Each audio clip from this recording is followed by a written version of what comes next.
Selamat malam semuanya, saat ini Bude Yanti akan kembali lagi menceritakan tentang perjalanan Babang Tampan Xiaoyan dalam mencari janda pirang tato kura-kura koprol. Pada saat ini kita akan kembali lagi diperlihatkan dengan Xiaoyan yang pada saat ini berhasil memukul mundur Munai dengan satu pukulan, lalu sosok Munai terpental dan menghantam batu dan pada saat ini banyak retakan di dalam tubuhnya. Semua orang yang mendukung Munai pada saat ini juga benar-benar terkejut. Pada saat sebelumnya mereka benar-benar dibutakan oleh cahaya yang sangat menyilaukan dan mereka tidak mengetahui apapun. Namun pada saat ini mereka dapat dengan jelas melihat sosok Munai yang tergeletak dengan sangat menyedihkan. Semua orang pada akhirnya segera kembali memandang ke arah Xiaoyan dengan api yang perlahan-lahan padam di tubuhnya. Semua orang pada saat ini memandang dengan perasaan sedikit ngeri ketika menatap ke arah Xiaoyan, tetapi meskipun begitu belasan sosok pada saat ini segera kembali tersadar dan bergegas melesat ke arah Xiaoyan.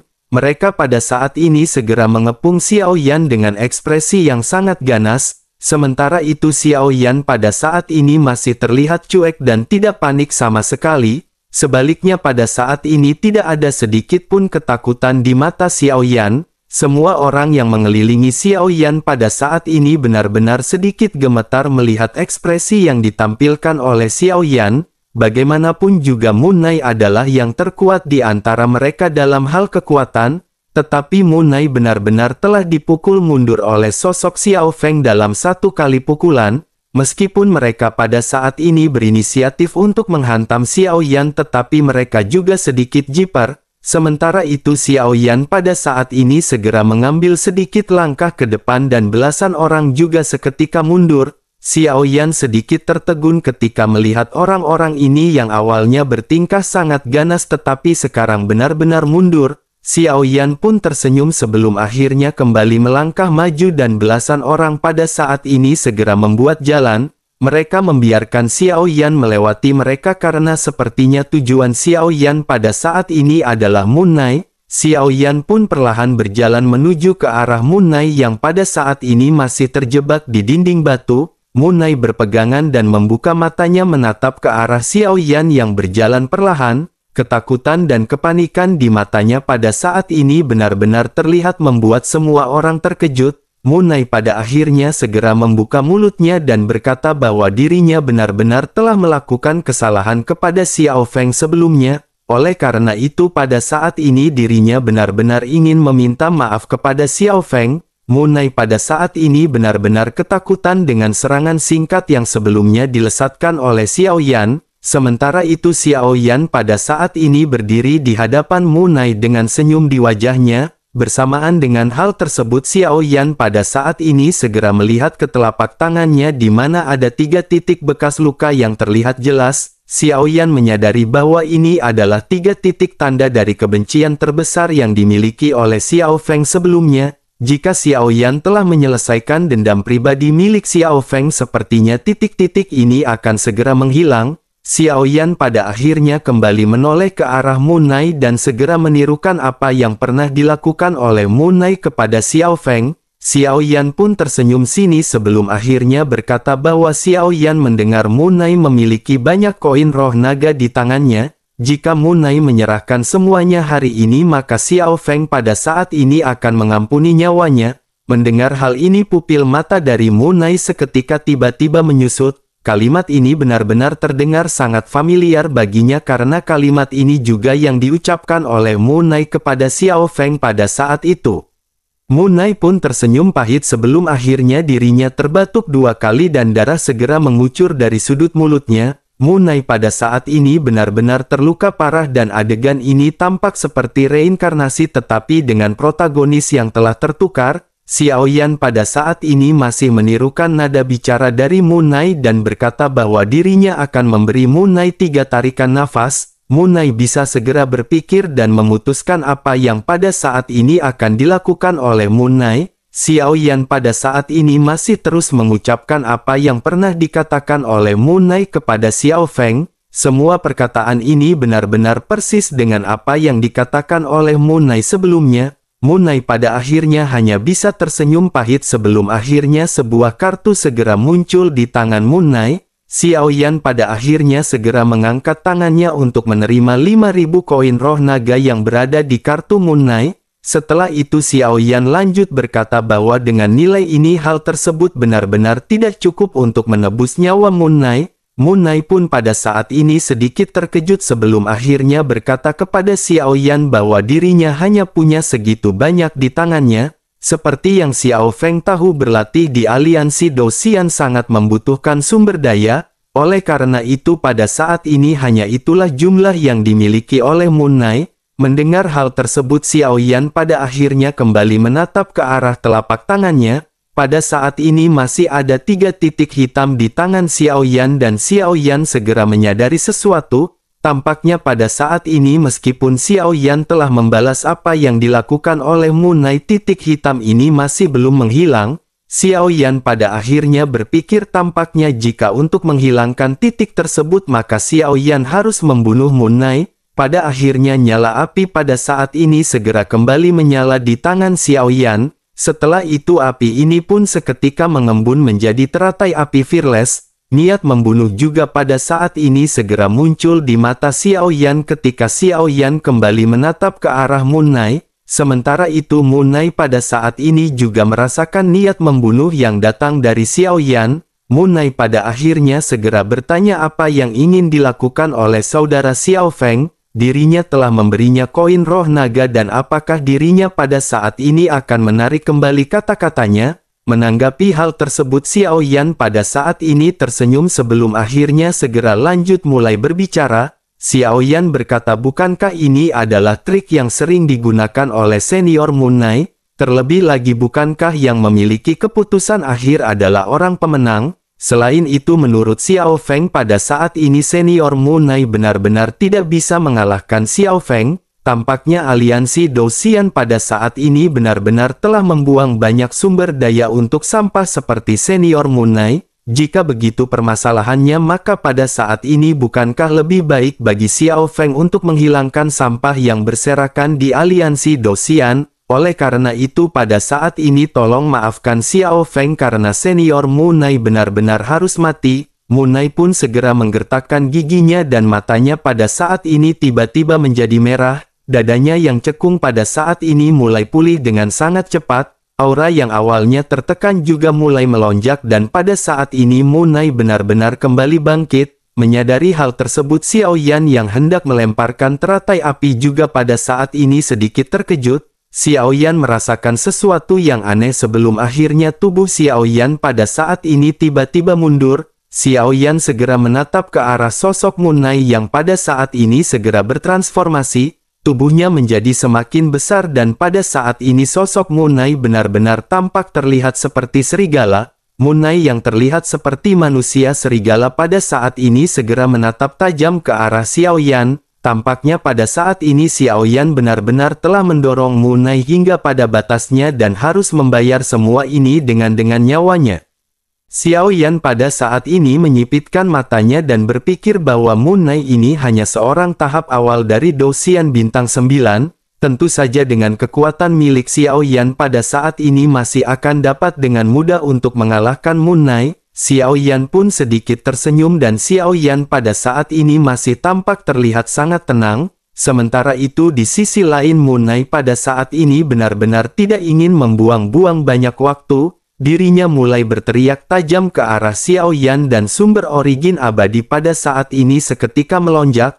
Awan yang berada di sekitar juga pada saat ini bergejolak dan cakar besar meraung turun dari udara ke arah Xiao Yan. Sementara itu Xiao Yan pada saat ini masih acuh tak acuh dan Xiao Yan hanya mengangkat jarinya sedikit. Xiao Yan segera mendengar suara gemuruh di awan dan seberkas guntur pada saat ini segera melesat di antara awan. Cahaya guntur ini pada akhirnya segera membombardir cakar yang baru saja dilesatkan oleh Moon Knight. Dalam waktu sekejap cakar dari Moon Knight ini benar-benar dihancurkan dan Moon Knight pada saat ini segera terbang menjauh. Melihat hal tersebut pada saat ini petir yang berkeliaran di langit segera ditarik oleh Xiao Yan sebelum akhirnya petir tersebut segera mengembun menjadi tombak. Tanpa banyak basa-basi Xiao Yan pada saat ini segera melemparkan tombak tersebut ke arah Moon Knight. kilatan guntur pada saat ini benar-benar melesat dengan sangat cepat ke arah Moon Knight. Dalam sekejap mata pada akhirnya tombak ini benar-benar langsung menusuk perut dari Moon Knight.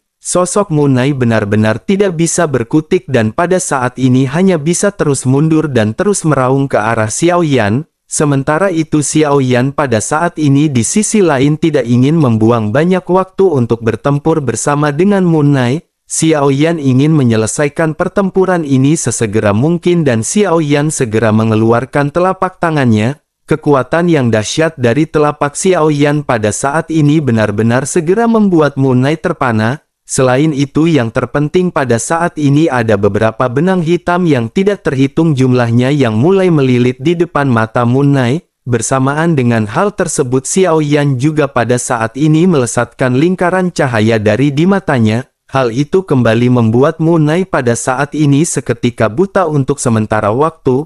Moon Knight pada saat ini benar-benar sangat panik dengan serangan yang baru saja dilesatkan oleh Xiao Yan. Sosoknya pada saat ini benar-benar tidak bisa melihat apapun dan dirinya hanya bisa menggertakkan giginya.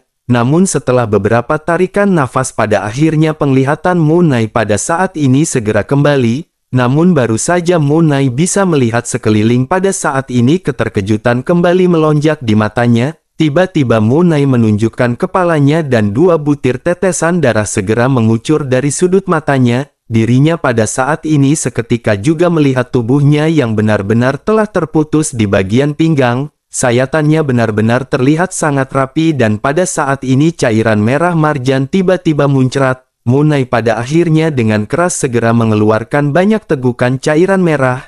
Aura Moon Knight perlahan-lahan menghilang dan Moon Knight pada saat ini benar-benar merasakan kematian di hadapannya. Bersamaan dengan Moon Knight yang pada saat ini benar-benar telah terjatuh, Xiao Yan segera mengangkat telapak tangannya dan melihat 3 titik hitam di telapak tangannya.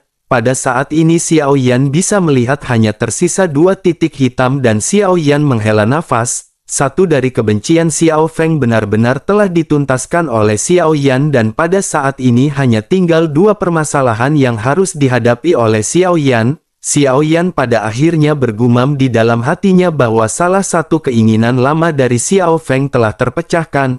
Karena Xiao Yan telah menggunakan tubuh dan jiwa Xiao Feng maka Xiao Yan akan membantu Xiao Feng mendapatkan kembali kebenciannya satu persatu.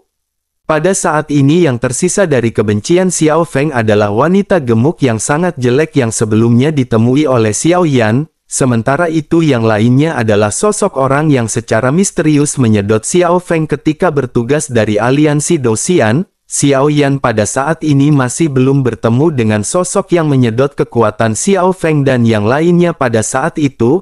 Oleh karena itu pada saat ini sepertinya target Xiao Yan adalah wanita gemuk yang Xiao Yan temui sebelumnya. Tetapi dari pertemuan singkat itu Xiao Yan pada saat ini bisa merasakan bahwa ada sesuatu fluktuasi besar yang datang dari wanita gemuk tersebut. Oleh karena itu sebelum Xiao Yan bertindak Xiao Yan pada saat ini benar-benar harus mengetahui informasi lebih detail mengenai sosok wanita tersebut. Xiao Yan pada akhirnya menekan semua pemikirannya ini sebelum akhirnya Xiao Yan kembali menatap ke arah mayat dari Moon Knight. Xiao Yan pada saat ini segera mengambil cincin penyimpanan yang dimiliki oleh Moon Knight. Meskipun sebagian besar sumber daya di dalam cincin ini tidak berguna bagi Xiao Yan, namun Xiao Yan berpikir mungkin mereka akan berguna suatu hari nanti jika disimpan oleh Xiao Yan. Pada akhirnya setelah pertempuran ini gunung di sini benar-benar menjadi sunyi. Semua orang pada saat ini memandang ke arah Xiao Yan dengan tatapan penuh kengerian.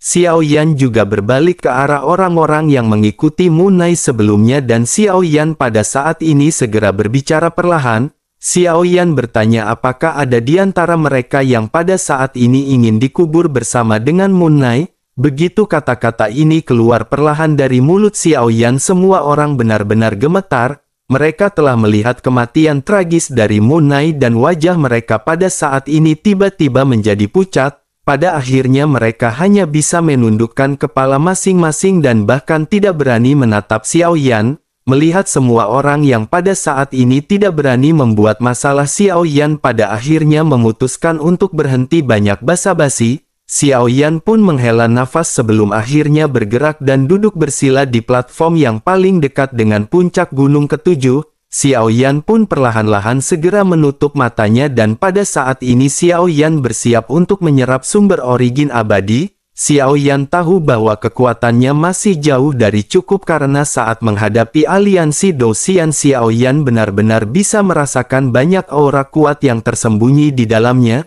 Terutama jika Xiao Yan ingin berhadapan dengan sosok yang bergelar yang mulia, Xiao Yan benar-benar harus memiliki kekuatan yang cukup. Dari informasi yang didapatkan oleh Xiao Yan, surga ke-9 ini dipimpin oleh yang mulia yang bernama Jie. Dikatakan bahwa kekuatannya juga benar-benar sekuat seorang dogat. Oleh karena itu jika Xiao Yan ingin menjadi penguasa istana berikutnya, maka Xiao Yan harus berhadapan dengan Jie. Memikirkan mengenai Xiao Yan yang harus bertempur bersama dengan Jie, Xiao Yan pada saat ini memiliki sedikit kekhawatiran. Xiao Yan masih sedikit khawatir selama pertempuran bahwa keterampilan bertarung Xiao Yan akan dikenali. Tetapi meskipun begitu, Xiao Yan juga telah mendengar berita bahwa semua orang yang bertempur di bintang Hongmeng hampir semuanya musnah. Terlebih lagi Xiao Yan juga tidak bertarung dengan sangat sengit ketika di bintang Hongmeng. Dengan begitu sebagian besar metode Xiao Yan benar-benar belum pernah dilihat oleh siapapun, bahkan mereka yang pernah melihat metode Xiao Yan semuanya benar-benar telah jatuh di bawah tangan Xiao Yan. Xiao Yan pada akhirnya menghela nafas setelah memikirkan semua ini. Xiao Yan pada akhirnya memutuskan untuk terus-menerus menyerap sumber origin abadi yang berada di sini. Sumber origin abadi yang seperti awan pada saat ini dalam waktu sekejap segera melonjak ke dalam tubuh Xiao Yan. Perasaan ini membuat Xiao Yan merasa sangat nyaman dan itu hanyalah sumber origin abadi dari gunung ke-7, masih ada gunung ke-8 dan ke-9. Oleh karena itu Xiao Yan berpikir tentu saja sumber energinya pasti akan lebih murni. Sumber origin abadi ini masih terus mengalir ke dalam tubuh Xiao Yan dengan gila-gilaan. Bintang 9 di dantian Xiao Yan pada saat ini menjadi semakin bersinar terang dan sepertinya jarak Xiao Yan ke tingkat dogat masih cukup lumayan. Oleh karena itu Xiao Yan pada saat ini masih terus-menerus menyerap sumber origin abadi dan sosok Xiao Yan tampak seperti jurang maut yang menyerap segalanya yang berada di sekitarnya. Namun bersamaan dengan hal tersebut Xiao Yan juga perlahan merasakan ada aliran aneh di dalam origin abadi ini. Meskipun hal tersebut dapat dirasakan dengan samar-samar, Xiao Yan tahu bahwa origin aneh ini adalah perubahan kualitatif lainnya dari origin abadi. Xiao Yan berpikir bahwa ini adalah tanda-tanda ketika seseorang akan menerobos Dou-Xian. Keadaan ini baru diketahui oleh Xiao Yan karena di dalam sumber origin di dalam kabut energi yang diserap oleh Xiao Yan pada saat ini ada juga sumber origin dewa yang lebih murni dan kuat jika dibandingkan dengan sumber origin abadi. Inilah sumber energi yang aneh yang sebelumnya dirasakan oleh Xiao Yan dan membuat Xiao Yan merasa sangat takjub. Pada saat ini meskipun Xiao Yan merasakan adanya sedikit sumber origin dewa, namun efek dari energi ini benar-benar di luar dugaan Xiao Yan dan Xiao Yan pada saat ini tercengang. Pada saat ini barulah Xiao Yan menyadari perbedaan kekuatan besar di antara Dou-Xian bintang 9 dengan Dogat. Xiao Yan pada saat ini benar-benar mengagumi sumber origin yang berada di aliansi Dou-Xian.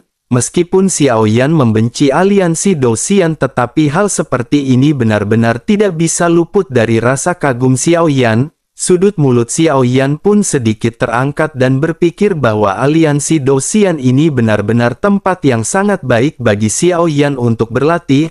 Oleh karena itu pada saat ini Xiao Yan benar-benar harus memanfaatkan sumber daya ini dengan sebaik-baiknya. Pada akhirnya pikiran Xiao Yan pun kembali tenggelam dalam proses kultivasi seorang diri. Tidak ada seorang pun di sekitar Xiao Yan karena kelompok yang sebelumnya mengikuti Munai benar-benar sudah lama menghilang dan pergi. Sementara itu pada saat yang sama di kuil kuno yang mulia Ratu mengirim banyak orang untuk mencari berita tentang rekan-rekan Xiao Yan. Di antara mereka ada 3 dewa, Rancang dan Ye Feiyu yang bergabung dengan tim pencari. Pada saat ini di paviliun ada Keyun dan Yang Mulia Ratu yang sedang sedikit berbincang-bincang. Keyun pada saat ini segera berkata bahwa ada puluhan ribu kekosongan di jalur lubang cacing ini. Jika ada di antara mereka yang cukup beruntung untuk bisa bertahan hidup, mereka semua pasti akan tersedot ke dalam kekosongan tertentu. Namun peluang untuk bertahan hidup hampir nol dan mereka pada saat ini hanya bisa berdoa untuk mendapatkan hasil terbaik.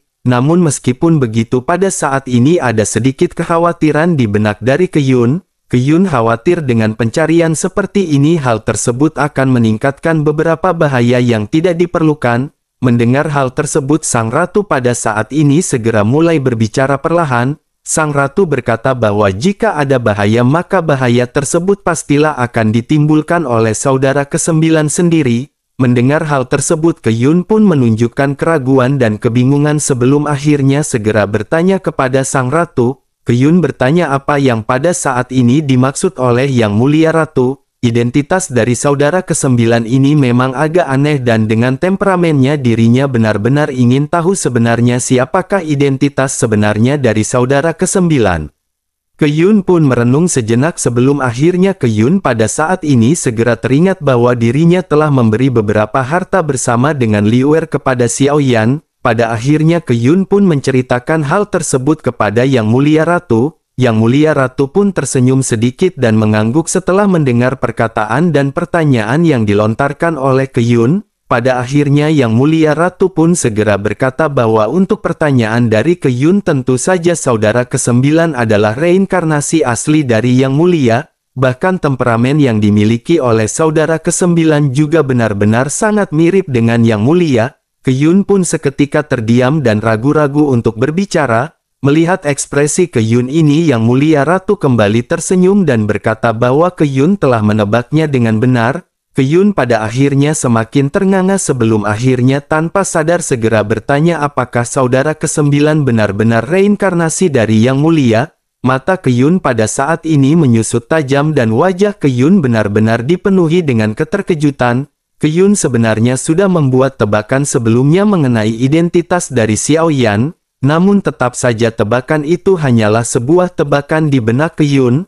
Namun dengan jawaban tegas dari Sang Ratu, hal tersebut membuktikan tebakan Keyun memang benar. Hasil ini benar-benar membuat Keyun sangat terkejut dan pada saat ini Keyun hanya bisa menggelengkan kepalanya. Hal itu dikarenakan Keyun juga merupakan salah seorang yang berasal dari zaman yang sama dengan Yang Mulia. Dirinya telah melihat Yang Mulia dengan matanya sendiri, oleh karena itu dirinya tahu betul bahwa Yang Mulia adalah keberadaan terkuat di 3000 alam. Namun ketika dirinya melihat Xiaoyan pada saat itu dirinya benar-benar tidak melihat sosok Yang Mulia. Dirinya pada saat ini hanya bisa tersenyum pahit dan menerima kenyataan bahwa sosok dari saudara ke-9-nya adalah reinkarnasi dari Yang Mulia. Sementara itu di sisi lain Sang Ratu segera berkata bahwa keberadaan dari kuil kuno adalah untuk menunggu reinkarnasi dari Yang Mulia kembali. Selain itu hidup dari saudara ke-9 ini adalah kesempatan terakhir bagi Yang Mulia untuk bereinkarnasi. Dengan begitu maka mereka harus berusaha sekuatan naga untuk membantunya dan menemukan pasangannya. Mereka tidak boleh menyerah meskipun secerkah harapan masih sulit untuk dilihat. Hal itu dikarenakan bagi saudara ke-9 yang terpenting bukanlah nyawanya melainkan nyawa dari orang-orang terdekatnya. Keyun pada saat ini kembali tersadar sebelum akhirnya sosoknya segera menganggukkan kepalanya. Keyun pada akhirnya segera kembali lanjut berbicara dengan tersenyum masam. Keyun berkata, tetapi dengan aliran lubang cacing yang bergejolak kemungkinan beberapa dosian untuk bertahan hidup hampir tidak ada. Yang Mulia Ratu pun kembali tersenyum sebelum akhirnya berkata bahwa memang tidak mungkin bagi orang lain, tetapi tentu Keyun percaya bahwa Xiaoyan pernah menjadi orang terkuat di 3000 alam. Segalanya sangat mungkin terjadi baginya dan sekarang situasinya sama saja. Xiaoyan berusaha untuk melindungi 3000 alam ini dan langit dari 3000 alam ini juga akan melindungi keinginan Xiaoyan. Keyun pun tertegun sejenak sebelum akhirnya bersamaan dengan hal tersebut ada kupu-kupu ringan yang terbang perlahan. Kupu-kupu ini segera menghampiri Sang Ratu sementara Sang Ratu segera mengangkat tangannya. Kupu-kupu ini pun segera mendarat di tangan Yang Mulia Ratu dan kupu-kupu ini adalah informasi yang dikirimkan untuk Yang Mulia Ratu.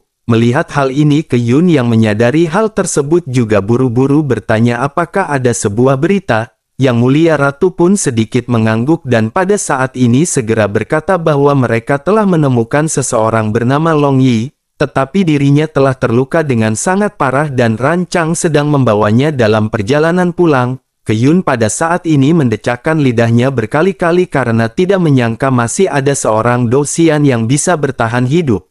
Keyun pun tanpa sadar bergumam bahwa masih ada orang yang bisa bertahan dalam turbulensi lubang cacing ini, bahkan seorang dogat jika berhadapan dengan turbulensi seperti itu benar-benar akan menderita kerugian yang besar atau bahkan kematian. Dirinya pada saat ini benar-benar tidak menyangka seorang dosian bisa bertahan hidup di turbulensi tersebut. Mendengar hal tersebut, Yang Mulia Ratu pun lanjut berkata bahwa garis keturunan anak ini sangat kuat. Dirinya adalah salah satu yang terkuat di antara garis keturunan binatang ajaib, tetapi meskipun begitu dirinya belum sepenuhnya dewasa dan Yang Mulia yakin bahwa dirinya dapat bertahan hidup karena garis keturunannya.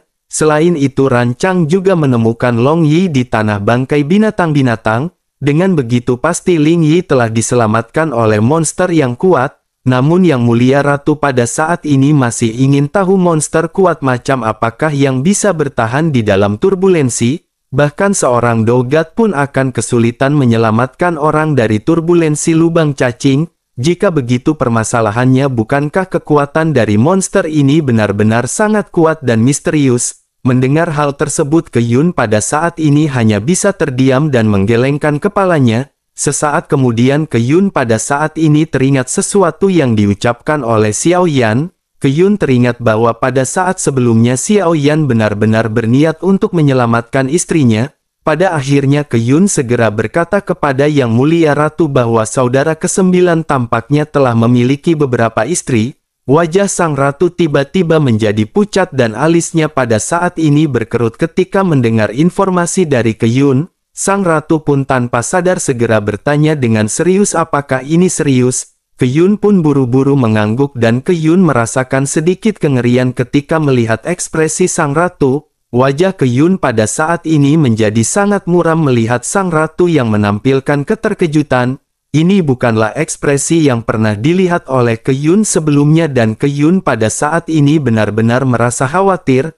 Namun saat berikutnya sang ratu pada akhirnya menghela nafas dan tersenyum. Sang ratu lanjut berkata bahwa bocah ini benar-benar tidak berubah sama sekali. Dirinya masih saja menjadi seorang playboy, tetapi meskipun begitu sang ratu menyukainya. Mendengar hal tersebut ekspresi Keyun pada saat ini berubah 180 derajat dan Keyun hanya bisa terdiam. Keyun benar-benar tidak menyangka bahwa sang ratu pada saat ini tidak marah. Keyun pada saat ini benar-benar tidak tahu apa yang sedang dialami oleh sang ratu dan Keyun berpikir sebaiknya pada saat ini dirinya segera pergi. Pada akhirnya Keyun segera menangkupkan tangannya ke arah sang ratu dan segera mengundurkan diri untuk pergi. Sementara itu kembali ke Xiao Yan yang pada saat ini masih berlatih sebelum akhirnya Xiao Yan membuka matanya. Setelah itu Xiao Yan segera menatap ke arah sumber origin abadi di Gunung ke-8. Namun pada saat ini waktu untuk memasuki pegunungan sumber roh benar-benar sudah hampir habis. Setiap kali seseorang masuk membutuhkan 1000 koin roh naga, tetapi hal tersebut hanya untuk waktu 15 hari. Xiao Yan pada saat ini hanya bisa menggelengkan kepalanya dan menghela nafas tidak berdaya. Dalam waktu 15 hari ini dapat dikatakan Xiao Yan telah mendapatkan energi untuk tubuhnya dalam jumlah yang minim. Xiao Yan membutuhkan lebih banyak waktu, tetapi Xiao Yan tersadar bahwa waktu ini juga dibeli dengan koin roh naga. Oleh karena itu Xiao Yan pada saat ini berpikir selain Xiao Yan harus meningkatkan kekuatannya, Xiao Yan juga pada saat ini harus mencari sumber pemasukan untuk bisa terus berlatih. Di tengah-tengah pemikiran Xiao Yan ini pada akhirnya waktu pelatihan Xiao Yan habis dan sosok Xiao Yan segera diteleportasi ke tempat Xiao Yan pertama kali masuk. Begitu sampai Xiao Yan pada saat ini hanya bisa menghela nafas menatap ke arah gunung yang sebelumnya Xiao Yan injak. Xiao Yan pun menghela nafas sebelum akhirnya merenung bahwa Xiao Yan pada saat ini memiliki 9000 koin roh naga di tangannya. Hal itu memungkinkan Xiao Yan untuk berlatih di pegunungan sumber roh lebih dari 100 hari, namun meskipun begitu Xiao Yan juga menyadari bahwa ini benar-benar jumlah yang tidak cukup bagi Xiao Yan berlatih, oleh karena itu Xiao Yan pada saat ini memantapkan hati bahwa Xiao Yan harus mencari peluang untuk bisa menghasil uang. Hanya dengan cara seperti itulah Xiao Yan benar-benar akan bisa melanjutkan pelatihannya di aliansi Dou Xian untuk bisa mendapatkan janda pirang yang aduhai lagi.